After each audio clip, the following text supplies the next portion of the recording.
साजरी करायला जमलेलो आहोत। सावित्रीबाई फुले ह्या एक शिक्षिका होत्या, हे सगळ्यांनाच माहिती आहे, पण त्यांना कोणत्याच कष्टातून शिक्षिका म्हणजे मुलींना शिकवलं हे सुद्धा आपल्या सगळ्यांना माहिती आहे। त्यांनी 1848 मध्ये मुलींची पहिली शाळा हे पुण्याला स्थापित केली।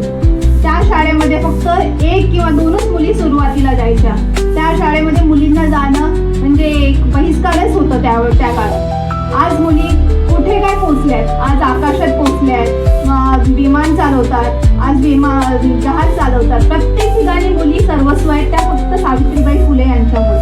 आज जर त्या नसत्या तर आज आपल्या जातीभेद पण कमी झालेलं नसतं। त्यांच्यामुळे आज आपण इथे एकत्रित म्हणजे सहकुटुंब आणि सहपरिवार एकत्रित राहतो, जातीभेद मिटलेला आहे। असं प्रत्येक ठिकाणी म्हणजे सावित्रीबाई फुलेंमुळे मुली सर्वस्व आता खूप काही करायला लागलेल्या आहेत।